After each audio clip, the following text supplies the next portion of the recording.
Welcome to another episode of the Career Talks podcast. As always, I'm your host, Orlando Haynes. Here's where we bring you actionable advice for your career and life. I've been a little every other week kind of with the podcast. Got a lot going on, so trying to definitely stay consistent. Love tonight's episode. Love tonight's guest and her topic. Let me just share this with you. If you haven't seen the flyer or the promotion, we're going to be talking about the Tao of Self-Confidence. So good breakdown, phenomenal book. I urge you folks to get it. It's a great mix of understanding what the Asian women population go through and just building self-confidence and how to overcome trauma. So we'll dip into a little bit here and there. But without further ado, I want to bring on tonight's guest, Miss Sheena Yap Chan. How are you? Hi, Orlando. Thank you so much for having me here today. It's such an honor to be here. Thank you. Thank you. Shout out to Diana YK Chan for making the connection. So appreciate her and her always looking out for interesting guests for me to talk to and learn from. So I'm super excited again, like I said, for tonight. But share with folks more about who you are, your background, and then we'll dive into this. Yeah, for sure. And yes, shout out to Diana for connecting us. We actually had dinner last week, so it was nice to meet people outside of LinkedIn. And she's awesome. So a little bit about me. I am a Wall Street Journal bestselling author, keynote speaker, consultant, podcaster on confidence and leadership, and also very passionate about creating better representation, especially for Asian women, just because growing up here in Toronto, there was no one in the media that looked like me. So during my childhood, I was always ashamed of being Asian. I wanted to have blonde hair and blue eyes to feel more accepted. And it wasn't until my 20s when I decided to dye my hair back from blonde to my original hair colors where I finally accepted my cultural heritage. And in 2015, I started a podcast called The Tao of Self Confidence, where I've interviewed over 800 women on the topic of confidence, mostly Asian women. And it's been such a crazy ride. As much as I love podcasting, it's still a very small platform compared to other forms of media. And for me, media representation was very important. And so in 2021 of February, we co-released this book, Asian Women Who Boss Up, which highlights the stories of 18 Asian women who are able to forge their own path, overcome obstacles, and thrive. And this book was really special because you don't see that many Asian women on the front cover of a book. And so being able to share their stories, it's really powerful. A lot of the people who bought it loved the stories, felt like they felt seen. Finally, there's a book that highlights Asian women in a different light. And earlier this year, I released my first book with Wiley, which is the same title as the podcast, The Tao of Self Confidence, a guide to moving beyond trauma and awakening the leader within.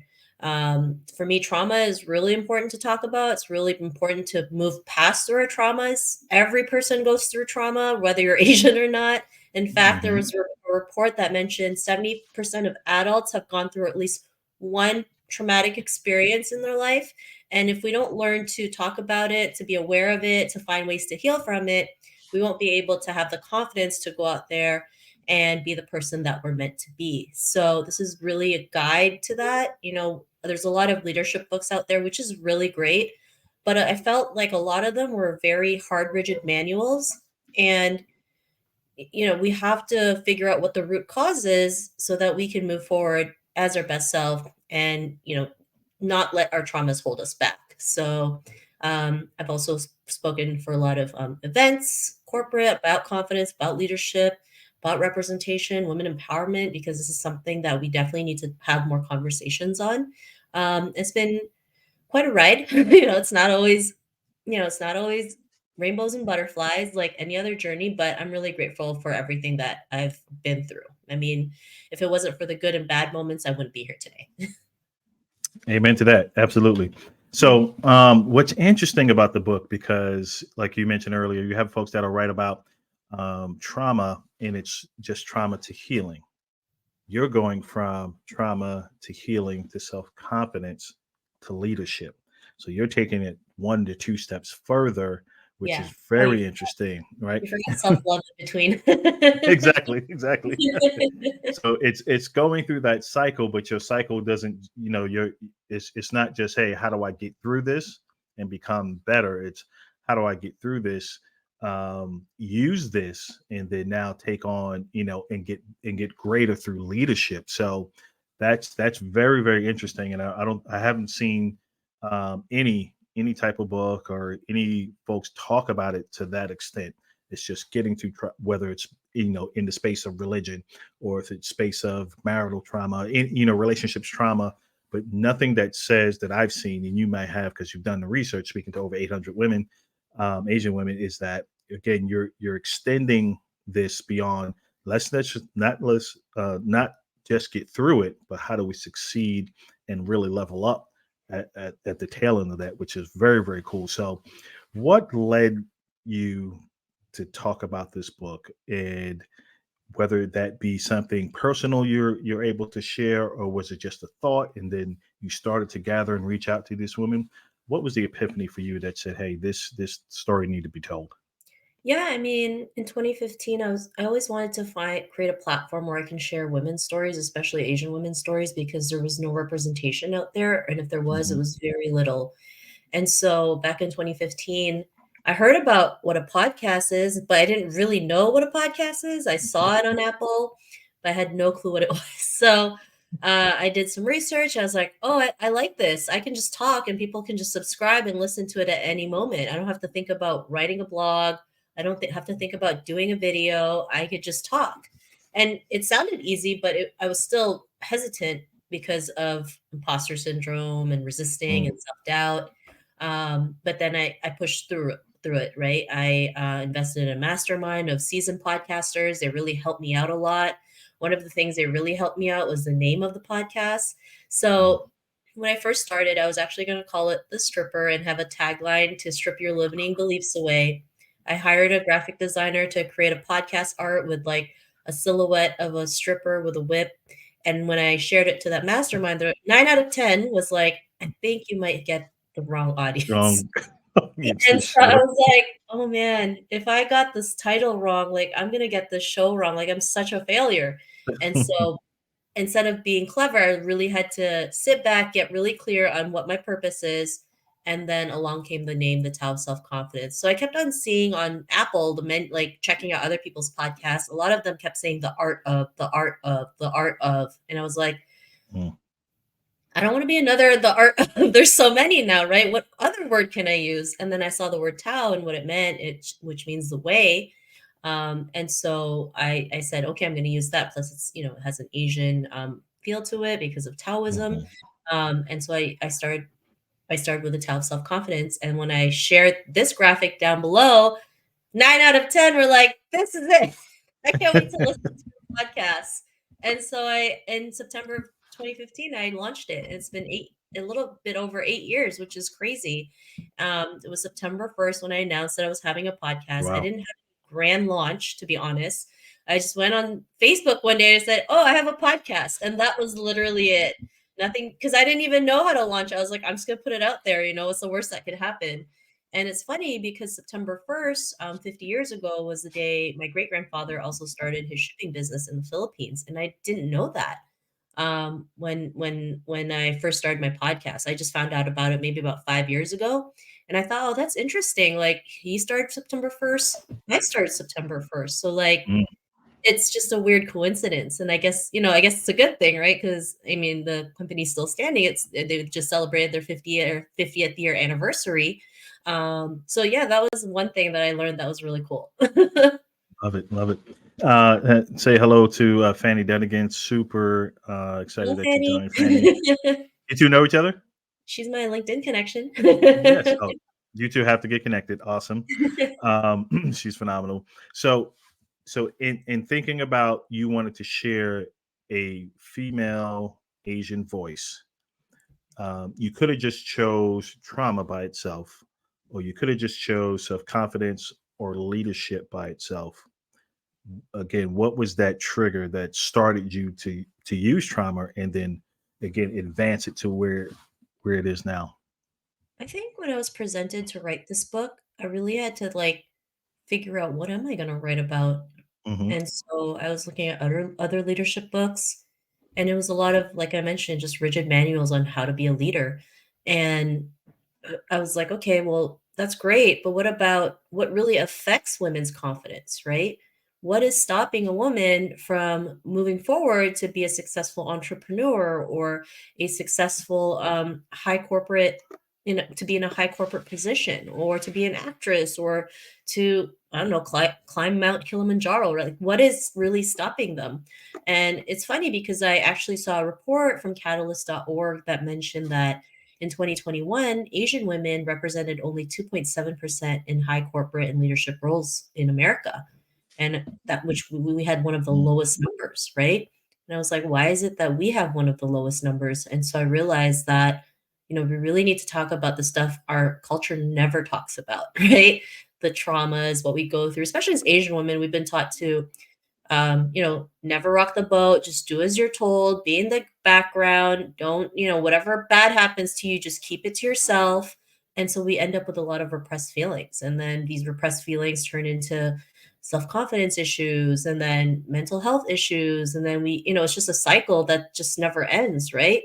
And so I realized I needed to talk about the hard stuff, the things that we really go through so that people can understand, because a lot of people think, Asian women are quiet, we're submissive, we have no emotion, we're just robots. And so I wanted to dismantle those negative stereotypes as well and create a better representation. I wanted Asian women to be seen as leaders. And so I started writing out an outline, right? And once I got, the green light to write this book, I was like, okay, now I got to write this book. What am I going to write about?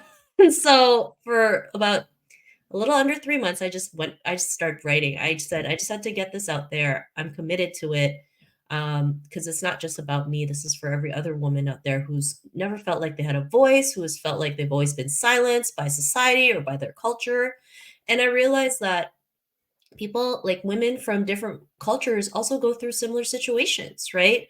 I've had so many women tell me, "Oh, we go through the same thing too," and I'm like, "Oh, that's interesting, right? We may look different. We look different. We come from different cultures, but we still go through similar things, right? As women, Hmm. mental health is still a taboo in many cultures. Being told to just, as a lady, you're not supposed to do this, you're not supposed to do that. I know one of the biggest things women face is self promotion. Like women are afraid to promote themselves out there because of their culture and society. And I'm doing, I do what I can to break that and say it's okay, right? Like promote yourself, put yourself out there, because men aren't afraid to promote themselves. They go out there and they just do what they do. But as women, we still overthink. We think it's shameful. And for me, I realize, if you have a product and or service that really can help the world, go out there and share it out, right? If people see me on LinkedIn, they see me like pimping this book out all the time. Like I just post a photo of the book with Spider-Man holding a book, holding the book, right? I seen that. And I'm like, yeah. So I was like, even his spidey senses said this is a book to read. So don't be afraid to share what you have. Like, look at what happened to the Barbie movie. I mean, over the summer, you couldn't go anywhere without seeing the color pink. And because of their constant promotion, they made over $1 billion, right? The first movie directed by a female to hit $1 billion mark worldwide. And that's a huge feat, right? Like, this is a huge achievement because it took this long to Hmm. to reach that, right? It's 2023, and it took this long to have a woman directed movie to hit the $1 billion mark. So, um, for me, it's really important to talk about those things, have the difficult conversations, to talk about the history of maybe why we go through so much stuff, intergenerational trauma as well. People don't realize we carry not only our own traumas, but the traumas of our ancestors, our parents, our grandparents, especially when you immigrate to Canada and the US. A lot of us, a lot of our parents and grandparents, came to the country with $5 in their pocket and a dream, right? And literally Hmm. had to work their way through up. And then people don't even realize just the history of Asians that's never talked about, like the Chinese Exclusion Act, right? Nothing gets more racist than not being able to enter the country because of your cultural background. Right. And that was never taught in schools. Like even here in Canada, we had the Chinese Exclusion Act. We also had a Chinese head tax where if you come into the country, you had to pay head tax, and it was normally the Mm. price of two homes. So if that happened today, we'd be all broke because the price of a home in Canada is ridiculous, at least $1 million. So we'd all have to pay at least $2 million just to enter the country.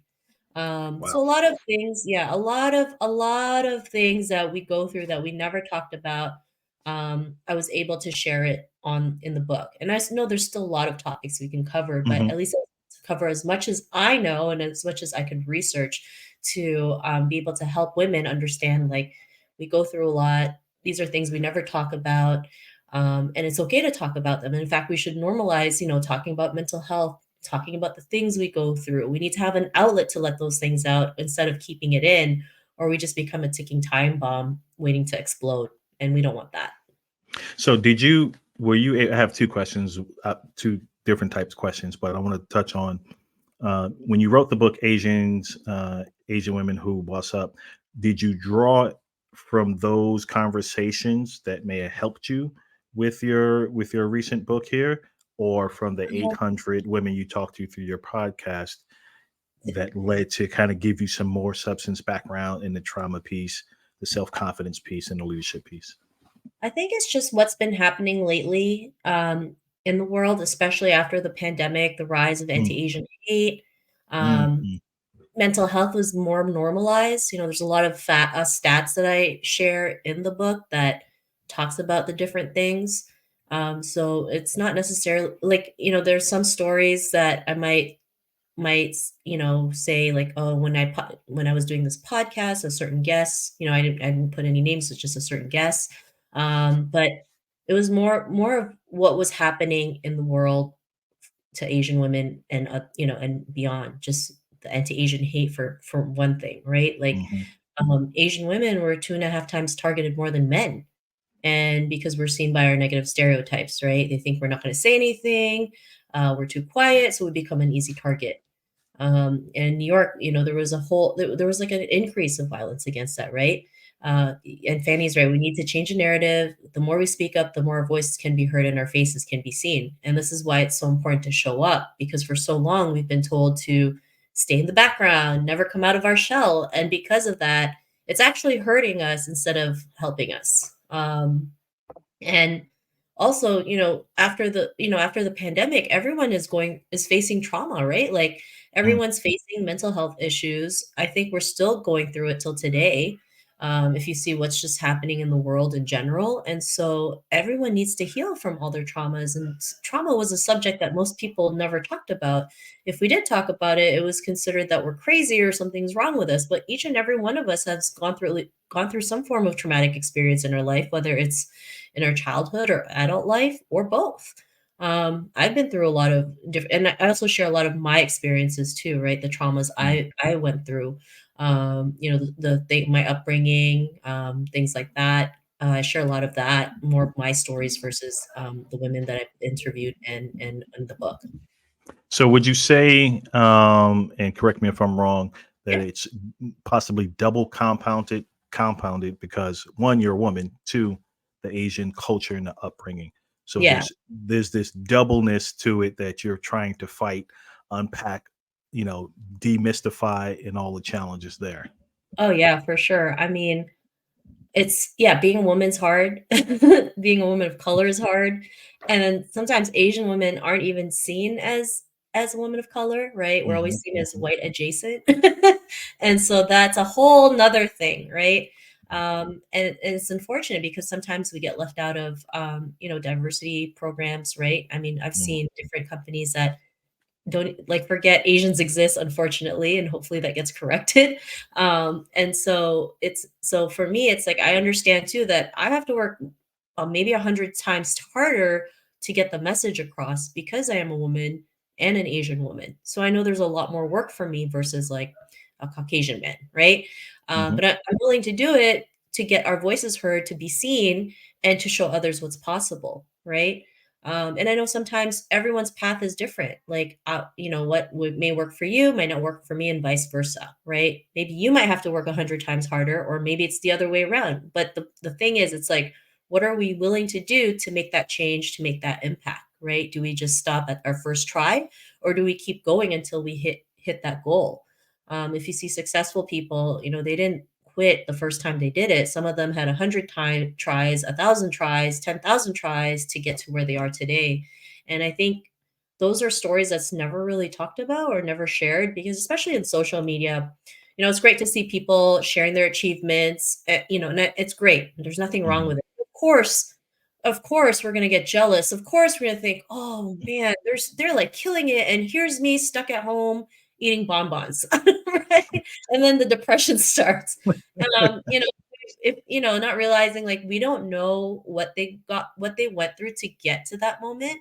But it's also nice to hear stories where, yes, it took me all this time to get to where I am today. It took me knocking on 1,000 doors to get to where I am today, because then it just makes people relatable and realize, oh, okay, she goes through stuff too. Like, like, I'll share when if I get rejected from something. And yes, it's depressing. I usually like to eat my feelings, but it's also important to share about that rejection, right? Because rejection can mean a lot of things, right? No doesn't mean no forever. It could be not right now. Sometimes it could be a blessing in disguise, or it could be a redirection for something else. But the good thing about it is that you went out there and went for it, and you got a result, whether it's good or bad. And then you Mm. can move on from that result. And sometimes it's easier said than done, because the first time you get rejected is, yeah, it hits us, right? Especially for women.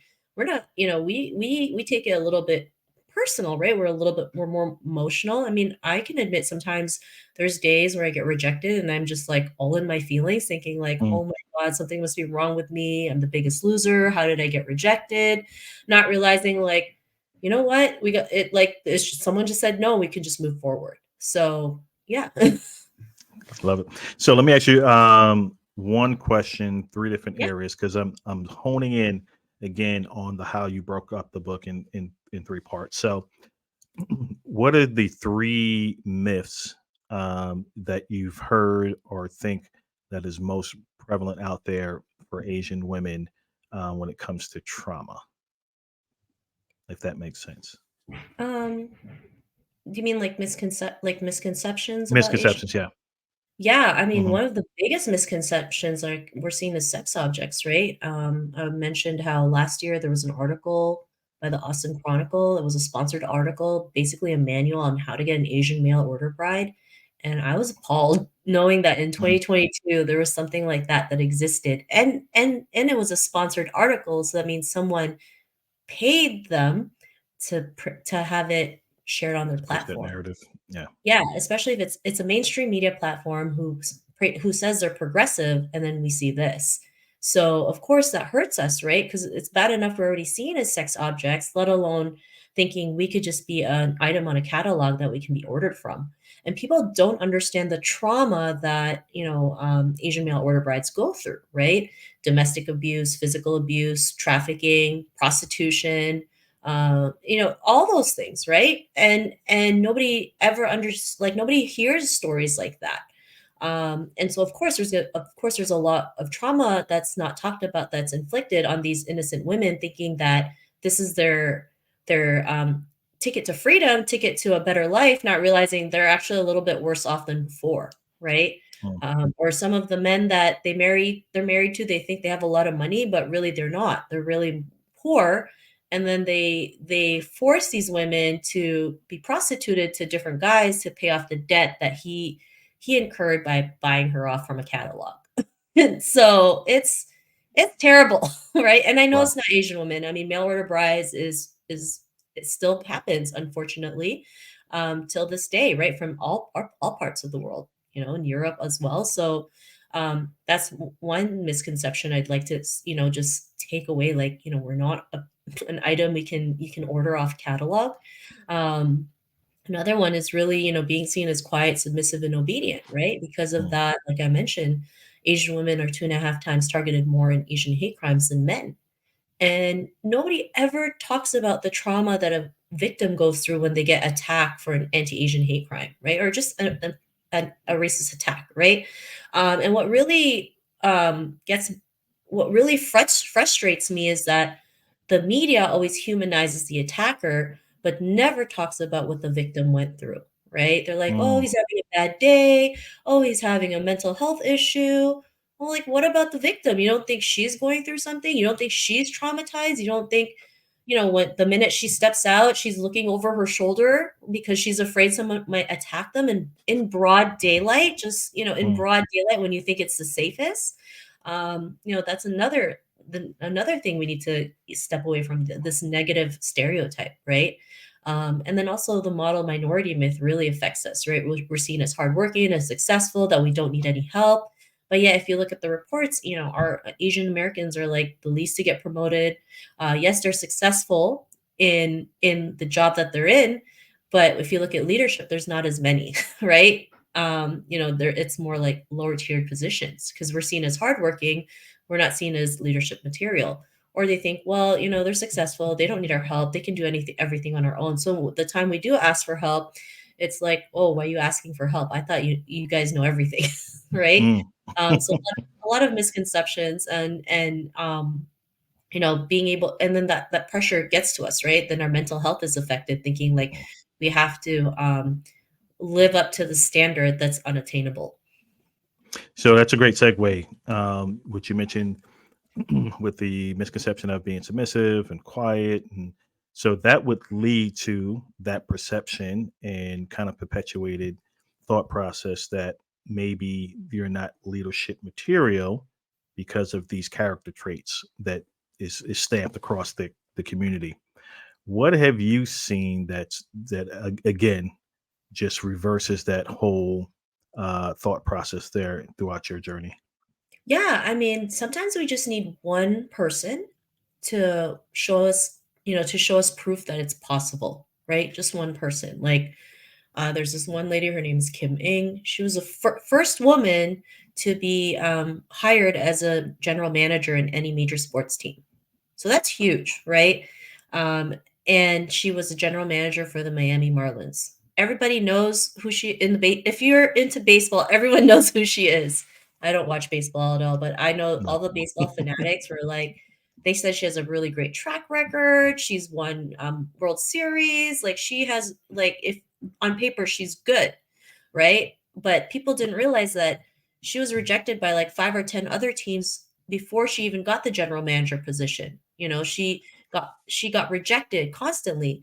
But if she was a man, a Caucasian man, she probably would have gotten hired right away, right? But because she's an Mhm. Asian woman, it took a little bit more time. And in fact, she got the Miami Marlins into their first playoffs since like 2003 or 4. It's like Wow. in yeah, it was a she got them to the playoffs, right? For the first time in like a long time. And then she actually left the team because the franchise decided to hire someone above her to see the operations of the team versus like asking her if she wants to do it because she's already there. She already knows the players. She already knows the team. She already knows what to do to get them to the next level. So sometimes it's a slap in the face, right? It's like, Mm. till this day, you still don't see me as leadership material. So she decided to part ways. I'm not sure if she's with another team. I think she might still be shopping around, but that's also really hard as a leader, right? You think like you're in the best position as it is, right? And we also get like these backhanded compliments. It's like, well, that's the best you can do already as an Asian woman. Why are you complaining? Not realizing, well, we can do better, right? Right. Like for her, she realized she could do better. She could go out there and do better, and she's going to prove to us that she can. So sometimes it's hard to walk away from something that seems really good, but realizing like there's something better out there as well, and it takes a lot of courage. Right. It does. Do you think? Here's a question: do you think the U.S. glorifies it more when they find a female Asian, successful in the United States versus because you can go to Forbes list, whatever, and you'll see a good number of successful, women entrepreneurs and things like that within the Asian countries. But having that success in the states, is that looked upon as a greater accomplishment from the community? Just a thought. um I think for me globally, it's important. It Hmm. doesn't matter if it's in the US or in the Philippines or in Europe. I highlight all, I highlight Asian women who are like doing amazing things. Like a great example was Vogue Philippines had a cover of a 106-year-old tattoo artist in the Philippines. She's the oldest tattoo artist in the Philippines, and she was the cover of Vogue earlier this year.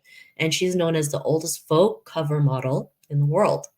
And this was a beautiful cover because, you don't it's not about being the perfect woman, it's about seeing what this woman has been through, right? The wrinkles, the wisdom, the Hmm. experiences, the real and raw unfiltered beauty, and that's what really spoke out because we hardly see that. Like if you look at fashion magazines, it's always like, models who look picture perfect, who's edited to a T. In fact, ageism is like a big thing for women. It's like people think we have an expiry date when we hit a certain age or we start having gray hair. But then here's this woman who's a 106-year-old who lives in the like the hardest parts to get to in the Philippines, be graced in a Vogue cover.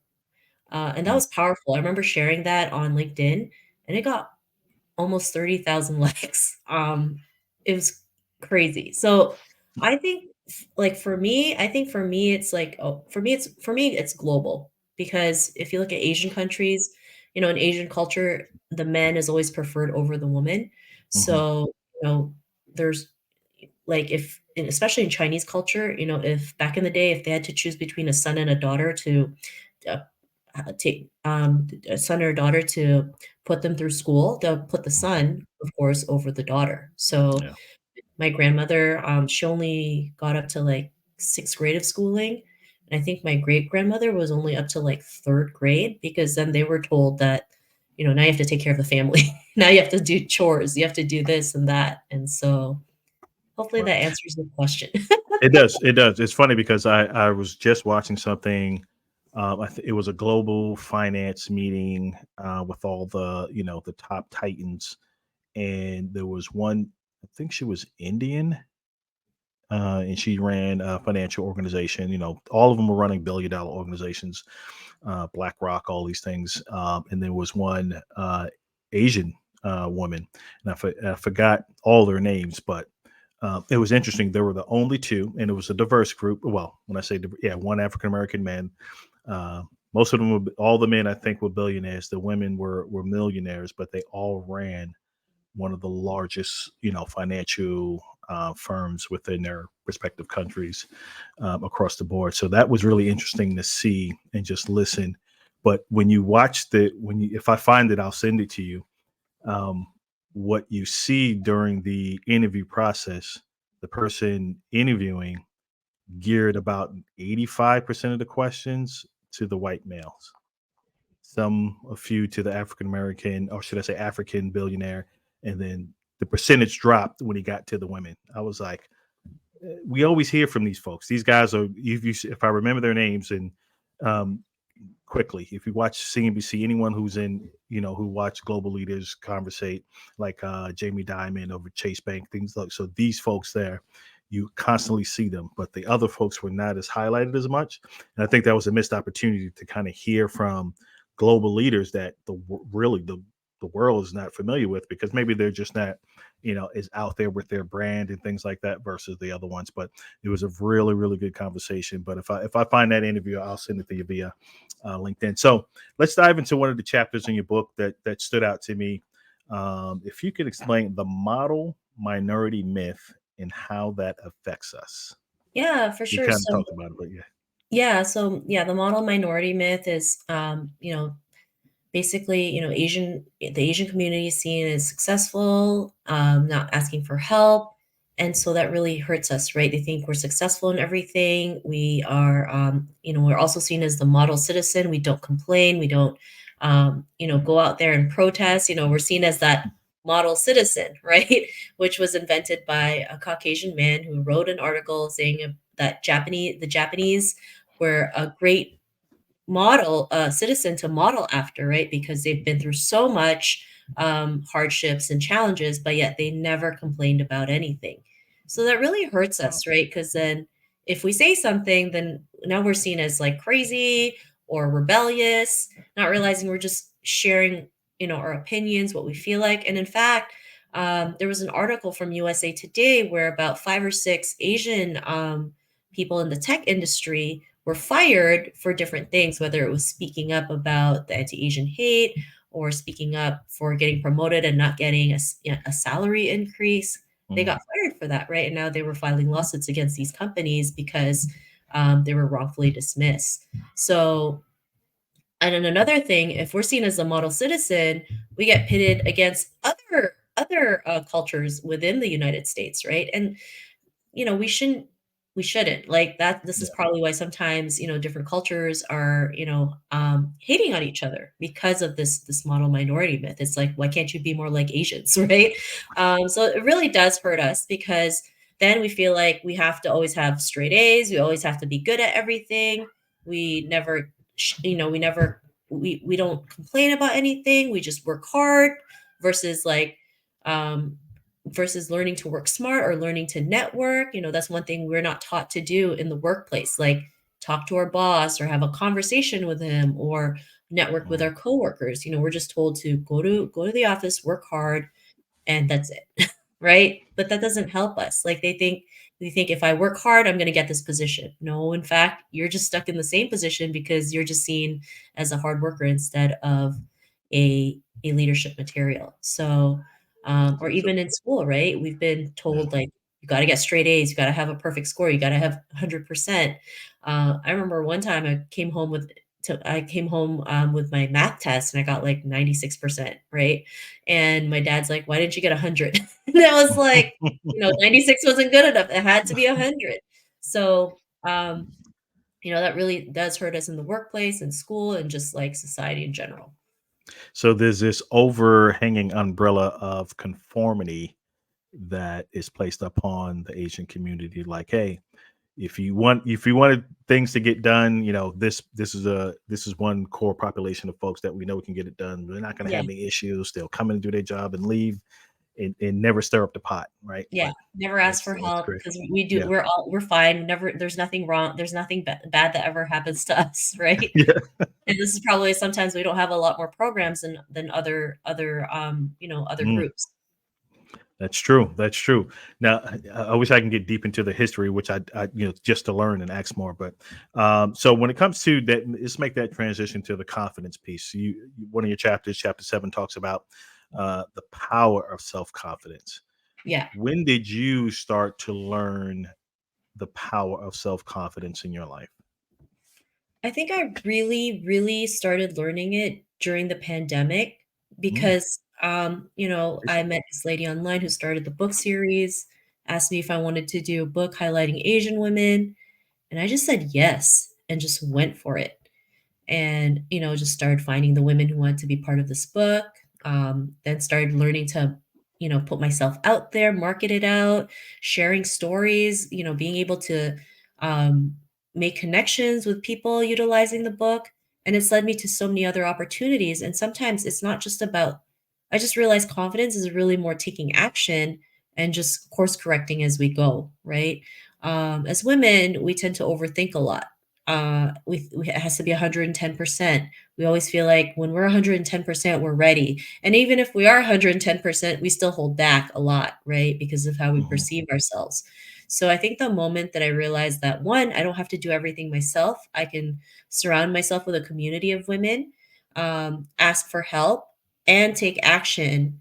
That's when my confidence grew because I realized I'm not the only one dealing with this in my own journey. There's a lot of people out there who also feel the same way. I realized I don't have to do every single thing myself, right? There's a mhm, team, there's other people who can do it better than me.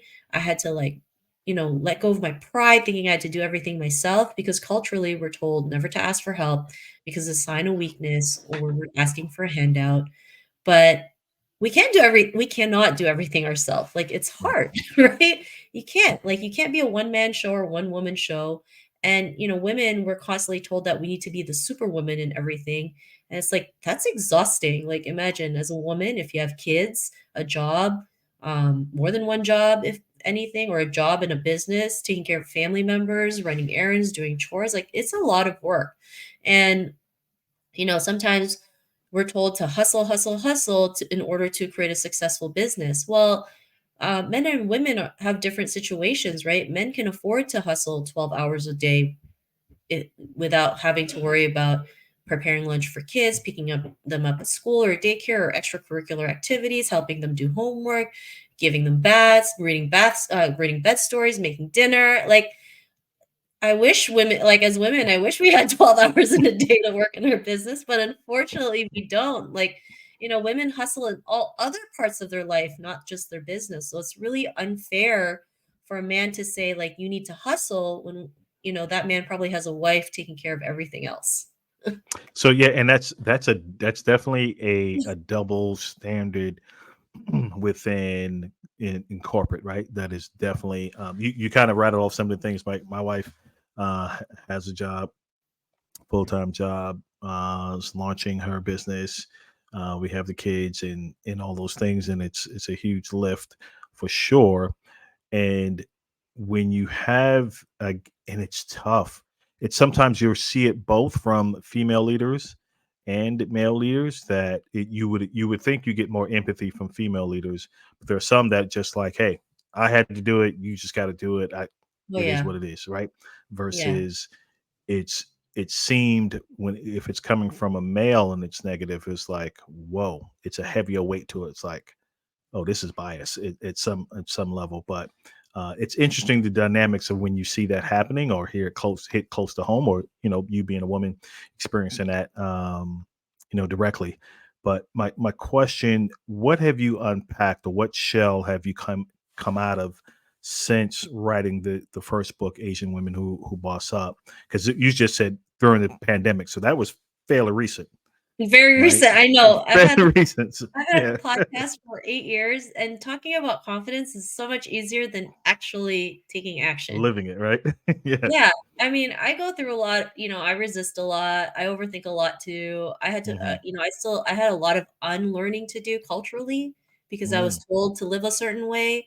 I had to learn to, like, um, let go of a lot of things that is stopping me. So for me, I realized, like, taking action is really the most important part. Whether you take the wrong action or the right action, it doesn't matter. You're gonna make mistakes.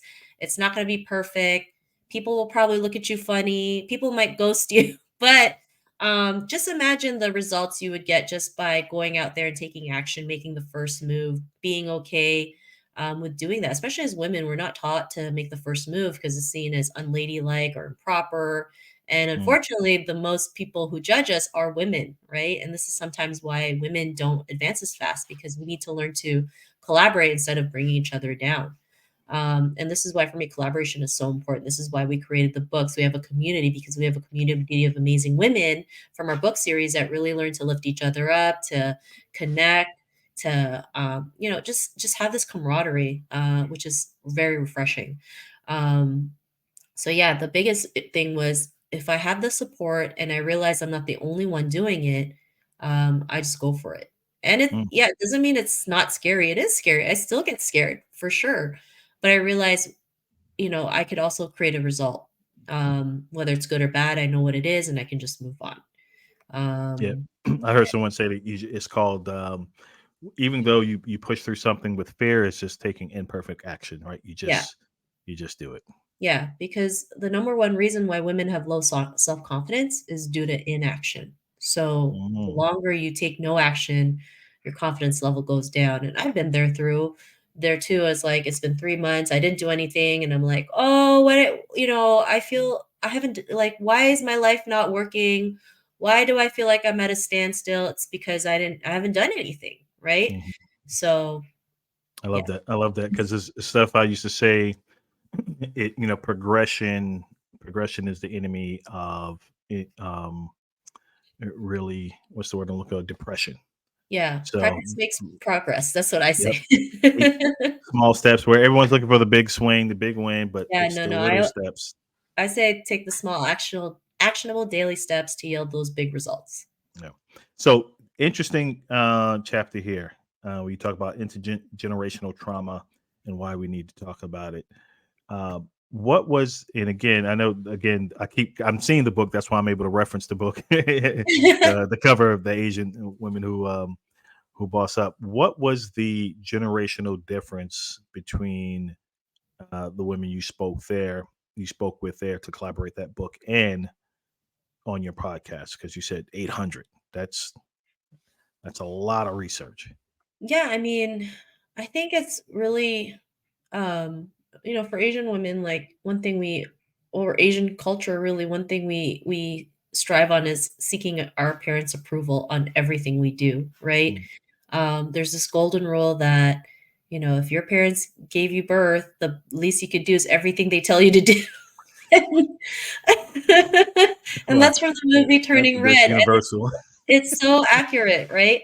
Yeah. And so a lot of the women I've interviewed, some of them was due to their upbringing, thinking, their parents telling them, well, you should do this and that versus going out there and starting a business. And it's not because their parents didn't believe in them. You know, what they wanted was stability and safety, but that really doesn't help us, right? Because when things don't turn your way, or something like the pandemic happens and we're not prepared to learn how to pivot or work through Mhm. those low parts in our life, and we're going to have challenges as we go. Instead of always seeing the safe route was have a 9 to 5 job, get married, never rock the boat. But I mean, these times now are totally different, right? Like a 9 to 5 job isn't secure as well. Like you can get laid off at any given moment. In fact, there were so many people laid off this year, right? Due to cutbacks, due to different companies like having different vision or different alignments. And so we've seen a lot of layoffs, right? Especially in the tech industry. Um, and so it's like if you go against your parents, it's like, "Oh my god, you're a wild child. How could you?" Mhm. Not realizing, like, we have to learn to set our own footprints, right? To go out there and forge our own path. And yeah, our parents might not understand it at first. Like my parents never understood it at first, but the more you keep doing it, the more they realize, "Okay, now I get it." Because in the end, all they the most important thing they'll ask you is that, "How are you gonna make money with that?" So Mhm. Mhm. and they see Yeah. the money, they're like, "Okay." Exactly. You mentioned Yeah. earlier that you had to unlearn some cultural things. Oh, yeah. What are some things you're trying to unlearn now after kind of breaking through your initial, shell back in maybe 2020 or 2021? Well, I think learning to let go of my parents' approval was one of them. Like, I really had Mm, to learn, like, I'm okay if maybe they're not proud of me, right? that's a Because big one though. and that was huge because I was always seeking that approval. Not that they forced me into it, but just culturally, that was the golden rule, right? Hmm. And so I had to learn to let that go. I had to learn that everything doesn't have to be perfect, especially as Asian women. We're seen as the perfect mother, sister, wife, friend. And so we always had to show up as perfect. And for me, I realized I don't have to show up as perfect. Like I can tell people I make mistakes. My sister always makes fun of me because sometimes when I share my content on LinkedIn, she's like, "Do you even, like, check your grammar? Like, how did you become a writer? What's wrong with you?" And I'm like, "Leave me alone. That's what an edit button's for, right?" But, like, Yeah. little things like that, or, like, my hair might be out of whack at one photo. It's like, "Okay, well, that's life. Like, that's gonna happen." Learning to let go of perfection was really one of them, and, realizing, like, I don't have to be perfect. In fact, being imperfect is, um is even better. In fact, I saw this post where they asked, I think it was Bob Marley, the definition of a perfect woman, Mm, and he basically said that there's no such thing, and having like an imperfect woman is actually the best thing. Something along mm. that line. There's a quote, but I just don't remember. But I read it and I was like, oh, that's an amazing answer. Wow. Wow. What do Yeah. you think? What's next on your list to tackle? Or do you create a list of things like, hey, these are the things that I've struggled with, and I'm trying to chip away at one of these per year, right? Because it's not going to be an overnight thing. Yeah. Or does it just present itself in a situation you're like, oh, there's one I need to get through? Yeah, I think it just presents itself Hmm. as I go and realize, oh, now I know why this is showing up. Yeah. So how's the success of the book? Let me pivot back to the book. because like you said, I see you're posting it everywhere. Red's your color. I'm Yes. not sure if that's a cultural thing or you just love red, It's but both, yeah, both. in Okay. Chinese culture, red is a sign of it's a sign of So happiness, and then happiness. That's right. we wear it for like birthdays because we celebrate happy occasions. We also get money in a red envelope, so it's a sign of abundance. Mm, And for me, red is the color of courage and confidence. And it's so awesome to see other women embrace the color red, especially Asian women. There was a girl last week who tagged me, and she's like, I wore this dress because because you inspired me to wear this color. I would never wear red as a color, but I love it. And it's just like, oh wow, this is awesome. Like to see like women just going out there and just showing themselves as, this vibrant person, right? Having that color of courage and confidence. So that's why I wear red. But love it. with the book, yeah, it's really amazing to first of all hit the Wall Street Journal best-selling list, which is really cool. Never thought that would ever happen. To see this book in different locations all over the world also to me is mind-boggling. Like I had someone from Singapore buy a book, I know at the bookstore there. I had my cousin drive up to the bookstore in the Philippines to take a photo of it. Wow. I've been able to sign books at the bookstores here in Canada.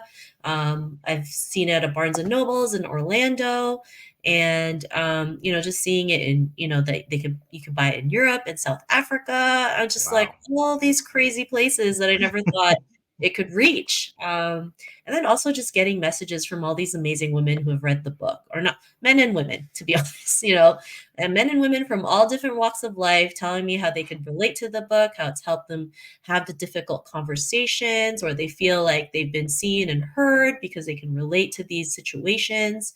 Like I even talk about how watching K dramas it was healing for me for my own traumas, and a reader was like, I didn't know I could watch K dramas for my healing. I was like, yeah, you can. I mean, I love K dramas. If you watch like for me, K dramas they're really good at telling a story and also telling a backstory as to why a person went through this trauma, right? Mm, So when we see that backstory, it makes sense, and then we could relate to it because it's like real life situations we could relate to. Like it's believable. It's something that could actually happen. And so for me, the most honestly, the best thing for me is just the people who reach out to me telling me how the book has really helped them. Because I was afraid, right? Especially when you put your heart and soul into a book and it's right. like for the whole world to see. It's nerve-wracking. You don't know what the outcome is. What if someone's like, "You suck. How did you write this mess?" Right? But I've been fortunate, very, very fortunate to have amazing feedback and support from everybody. And just really grateful that, there's a book out there that highlights Asian women in a different light, a book that they can help work through their own traumas or even be aware of. Maybe there was a trauma they're not even aware of because some of us, Hmm. we might be aware of it because we tune it out and we forget that even it existed, or we have the traumas of our parents or grandparents that's stuck to us. So we need to learn to break that cycle and find ways to heal through it so we can move on. Do you see or hearing that some of the narrative is starting to change since the book come out? I mean, it's only been a couple of months, right? Yeah, it's only been a couple It's been a months. couple I of mean, months. yeah. I mean, Like one it's thing already at the president's desk, and there's a big initiative happening. Right? Yeah, You I never mean, know. one of You the never things I've know. seen, I don't know. One of the things I've seen is I've seen a lot more Asian authors out there from traditional publishers, so that's one thing that's really cool. They think I'm the one who started it, but I'm like, I'm sure I'm not the first Asian to start that. But for me, Right. just to see more Asian authors out there is really a great thing. To talk on topics like business and leadership, because that's really important. We definitely need more media representation on that. Hmm. So really grateful to see more authors in that space. But yeah, I mean, change doesn't happen overnight, of course, right? If we can change at least one person, I mean, I'm happy because you don't know where that person can go, right? What if that person becomes like the next Oprah? I mean, how amazing would that be? Right. Right. Wow. Wow. Well, I want to be mindful of the time. That flew very, very fast. I know that flew fast. Very, very fast. So what's your what do you think your 2024 plan is with the book? What are you looking to branch off the book to create to keep that momentum going? Because, like you said, I see you post it in it. It's getting, you're passing it everywhere, and I'm like, wow. I'm glad I have her on the podcast. This small little podcast. I'm like, at Oh my least I can God. say 2 years from now, if you become the, I'm like, hey, First of remember all, your me? podcast is not small. um, people don't realize how powerful a book is. And like if you Mhm. think about it, the oldest and most popular book in the world is the Bible Yep, because you see it at least once a week at church, right? yep. If you go to With church. errors, with typos. Exactly. So for me, I was always like, this could be the one and only book that I ever write from a traditional publisher. So I'm just going to share it like there's no tomorrow. And I think that's always been my plan to just share it out like there's no tomorrow. I mean, I've been Mhm. fortunate that I'll be writing a second book with Wiley that's coming out in 2025. Um, but for me, it's just like I just keep spreading that message, right? Showing up, showing them like, hey, there's a book out there for you that you could read, that you can use as a guide, that you could share with other people and realize you can use this as a guide. It's not like telling you what to do, it's just a guide. Of course, I'm not a mental health expert, I'm not a licensed therapist. I would say, go seek one that is a licensed therapist, because for me this is also based on experiences and the studies that I was able to find while writing this book. Do you see yourself turn in? Because when I talk to certain guests, certain things pop in my head, and I always feel led to say, "Hey, I see this as a conference that you can explore and really put it out there." It's up to Yeah. you. I mean, it would put you in kind of that self help slash, like you said, you're not a therapist, but it will be extremely therapeutic to Yeah. bring women that you've come across through your podcast or your book to share the traumas, the highs and lows and the wins and what's next and what's possible. Mhm. I see that being a pretty successful, conference that you can host within a short period of time. Yeah, just a thought. Well, we'll see what happens. Well, what's the title of your next book, or is that still on the wraps? That's still on the wraps. Okay, tell me afterwards. Any last thoughts? Any last thoughts you want to? Well, here's the question I always ask at the end: Okay. is what's your North Star? Really, like what gets you up to do what you do every day? I think for me, it's I still see a lot of like, I guess I still still see like, as women, we still have so much work we have to do, right? There's still a lot of unfair advantages we go through. Um, I don't know. I mean, recently there's been some reports of women going through domestic, abuse, sexual abuse, and it's like it's really unfortunate that this still happens and women still don't really have a voice to go out there and share it, because I mean, it's hard, right? It's hard, and then sometimes we get vilified for it, right? Yeah, yeah. Instead of us being the victim, we get vilified for it. Like, well, why did you wear that outfit? Or why did you go to that person's house? Or why didn't you like do that? It's like, well, why is it the woman's fault when it's the perpetrator who did all that? Like, why not blame that person versus the victim? And that Yeah. always, I feel like that always happens. So I think for me, it's just really, it gets me going to just show up, to speak up, to talk about these things, to showcase, there's powerful women out there. Yes, they've been through some ups and downs, but they're able to move past through it, right? By being able to do the work, being able to have the right kind of help, being able to work through their traumas. And, if you see if it's possible for her, it's also possible for yourself. So for me, it's just um, showing like, we need more women out there. We need more women in the media. We need our pretty faces on the media, right? If you look at Mhm. like conferences, there's still more men than women speaking on stages, or it's like the same five guys you see all the time. And it's like, we need some variety, right? We need our specific stories to be shared on those stages as well. So, really showing See, them like we can make an impact. the Tao Self Confidence Conference. I'm telling you, right? Writing this book and getting this acclaim Wall Street Journal recognition, right? That can be scary it's great at the same time, but it throws you in the forefront. You're thrusted now. It could be seen, hey, this is a thought leader, and everyone is going to wonder what's next. How are Oh you yeah. driving this forward? Oh What? yeah. Yeah. Uh, So It there was can be hard. some pressure from that end. Oh yeah, there was, and I was like, "Oh my God, I feel like I need to do something." And Yeah. at one point, I just kept telling people, "I actually don't know, and I'm okay with it." And it was so But, free. but that's good to say. And I think the more Yeah, people hear that, you don't always have to have or know your next step, even though that's what's projected out there. Sometimes yeah, a lot of people, we just don't know. yeah, We just don't know. Well, Sheena, thank you so much.